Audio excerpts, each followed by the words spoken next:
girano in mulmia, fate conto appena caio io.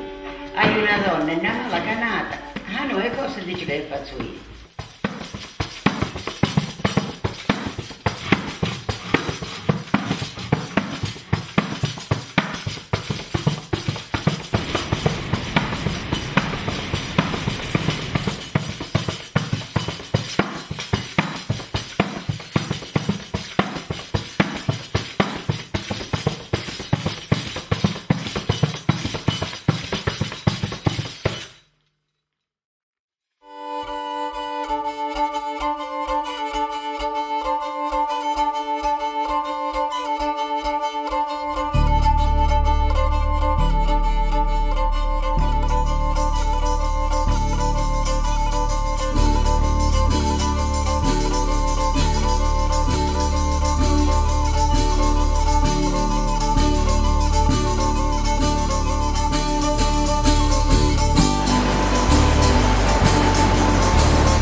C'est la terre décrite par des voyageurs étrangers.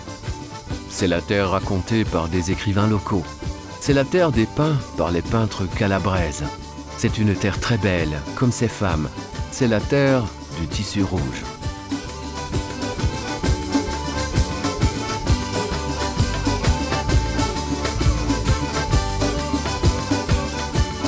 Le tissu rouge est une des caractéristiques principales du costume folklorique des femmes de l'isthme de Catanzaro, de Paquiane, et qui en développent les corps exubérants, du sein à la taille jusqu'à la cheville. Ce morceau de tissu combine l'histoire et la culture des pays de cette province, de la mer Ionienne à la mer Tyrrhénienne, du mont Reventino au Serret.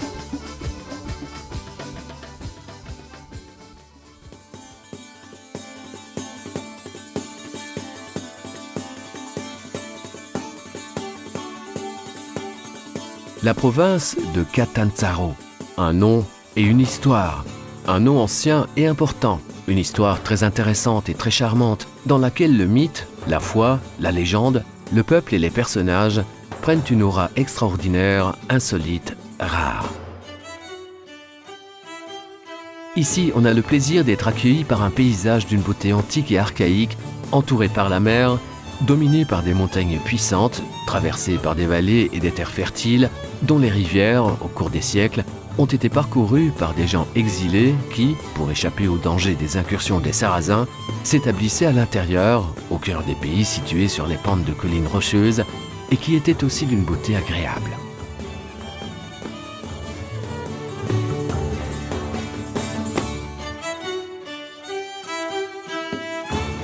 Les montagnes de la Calabre, comme des racines de granit, s'effondrent directement dans la mer,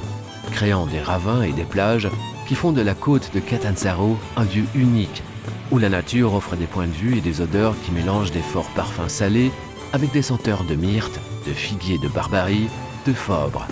La côte est doucement caressée par le ressac en été et battue par la mer qui rugit en hiver. En effet, pendant la journée, les côtes des deux mers capturent les yeux grâce à la luminosité et le chatoiement des eaux qui tournent ces crêtes bleues dans des éclairs d'argent.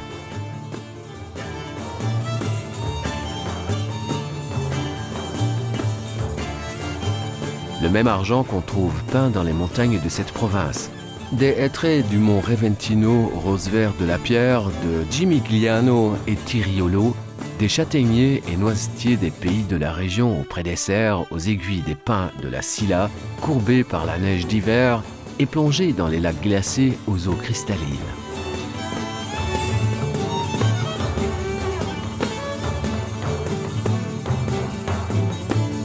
Et encore, le même argent qu'on trouve aussi dans les branches des oliviers centenaires qui restent, même aujourd'hui, pliés et noueux sur leurs troncs tordus et qui produisent l'or vert de cette terre. L'huile. Et peut-être, c'est l'huile qui rend la province de Catanzaro une terre sacrée et sanctifiée. Une terre sacrée pour les Grecs et les Romains, qui, par les diverses colonies, soulevaient des sacrifices aux dieux païens dont restent aujourd'hui des témoignages muets et silencieux, des ruines de forums, de temples, de théâtres et d'amphithéâtres. Une terre sacrée pour les Byzantins, les Normands, les moines bénédictins et chartreux, qui ont construit des petites églises, des cathédrales, des abbayes et des granges, dont les espaces et le volume d'un œcuménisme millénaire réunissaient l'Est et l'Ouest, célébrant les gloires du passé.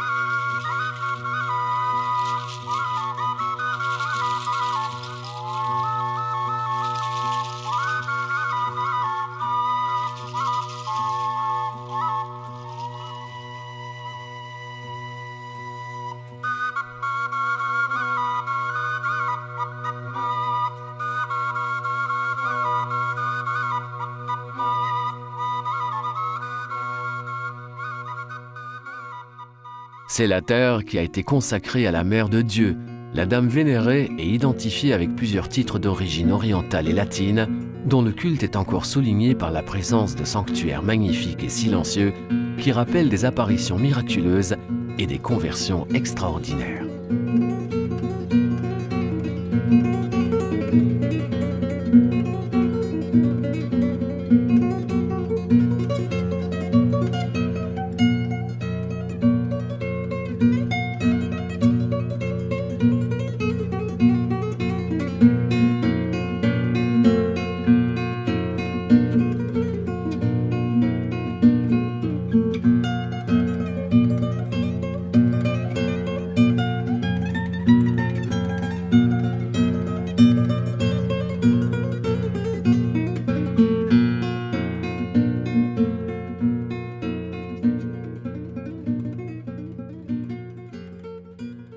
C'est la terre où la foi et la piété se manifestent au cœur de la dévotion du peuple et des rites. Des anciens portraits de saints peints sur les murs des maisons et dans les rues, des riches processions d'origine espagnole qui se déroulent pendant la Semaine Sainte, des autels finement décorés en occasion des fêtes, des litanies anciennes dédiées à la Vierge Marie et les autres saints patrons, témoignent encore des traditions des différentes communautés locales qui veulent rendre public ce qui est sacré et ce qui confine avec le divin en le portant à l'extérieur des églises.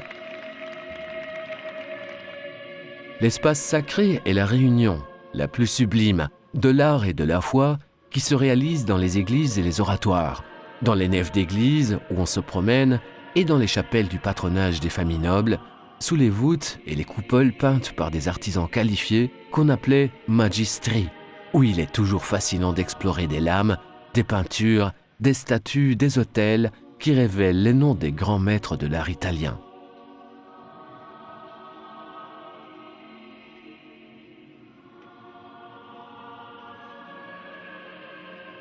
Et en plus, si on se promène encore dans les secrets des anciennes sacristies, il sera surprenant de découvrir des pièces d'argent sacrées et des anciens tissus de soie, haute expression de l'art du tissu et de la broderie de la ville de Catanzaro.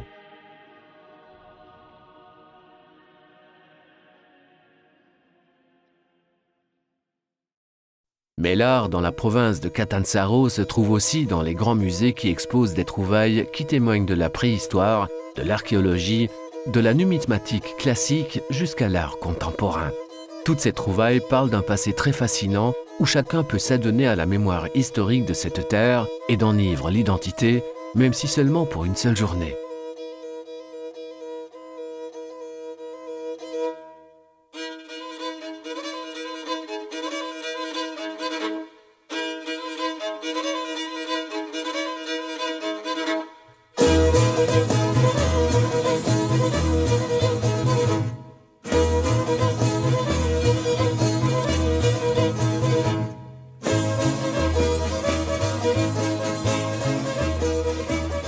La mémoire et l'identité se retrouvent dans les centres historiques uniques des villes anciennes, entourés par leurs murs d'enceinte et leurs portes fortifiées, dans l'élégance des anciennes demeures, des châteaux, des églises, des couvents, dans les rues et les ruelles de façon médiévale.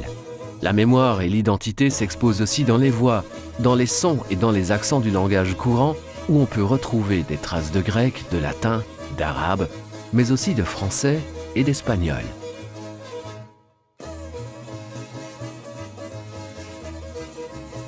Così Marita si mensa la varsa, poi va gridando come una ciuccia gorda. Des fontaines et des abreuvoirs alimentés par l'eau douce, des places dominées par l'ombre des vieux arbres noueux, et au centre desquels il est encore possible d'observer l'ancienne unité de mesure publique sculptée dans la pierre, qu'on appelle Mezzarola.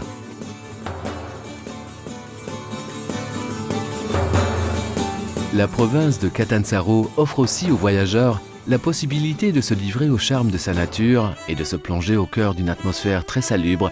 grâce à ces grands espaces verts à l'intérieur desquels on trouve des réserves naturelles, des parcs et des jardins historiques qui leur permettent d'être enveloppés par un paysage très varié, le paysage méditerranéen.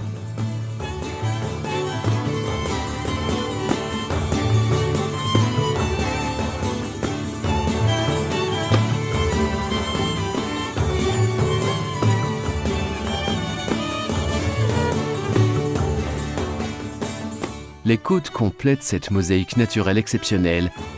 qui se rapproche à une hospitalité proverbiale et à la richesse des hôtels.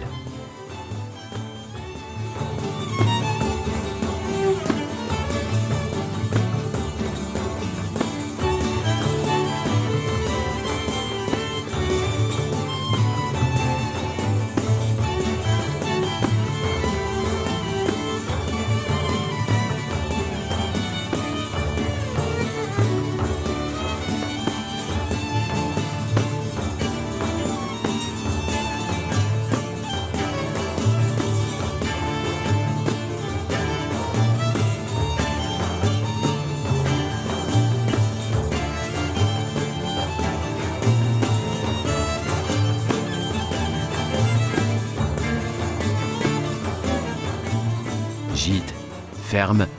spas, hôtels, centres de villégiature, villages touristiques, stations balnéaires sont l'expression d'un art unique qui permet de recevoir et accueillir les touristes et de les conquérir facilement grâce à la beauté de cette province.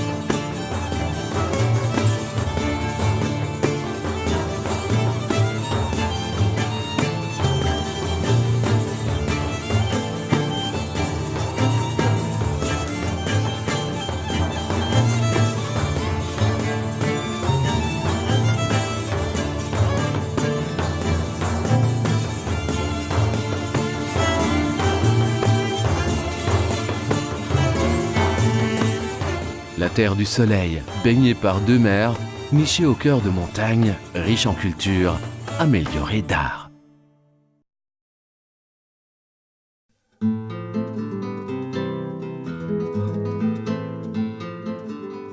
Mais Catanzaro et les pays de sa province ont des témoignages artistiques très différents, où des gestes ancestraux évoquent des formes, des dessins, des symboles, des odeurs et des goûts qui rappellent les racines différentes du territoire diversifié de la province de Catanzaro.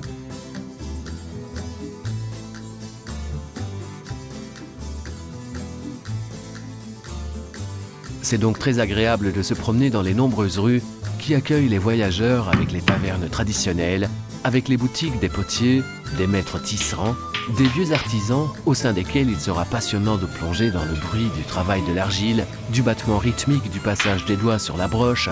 des chaises qui viennent pailler par des mains savantes, de l'odeur de vieux plats traditionnels.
L'huile, le vin, les pâtes, le pain, les produits laitiers, les viandes, les confitures et les autres nombreux produits locaux sont les points forts d'une cuisine qui captive les sens de ceux qui, ignorants, se trouvent au cœur des quartiers anciens à l'heure du repas. Surtout à Catanzaro, ce n'est pas si rare de percevoir l'agréable fraîcheur d'épices au parfum soutenu du morzello, un plat typique à base de tripes et abats de veau qui viennent mijoter avec de la sauce de tomate et du piment rouge. On mange le morzello dans un morceau de pain traditionnel qu'on appelle pita.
Dans ce beau pays, au-delà du goût et de l'odorat, les sens se trouvent souvent en harmonie avec la musique, dont les rythmes de la lyre calabraise et le son typique de la chitarra battente,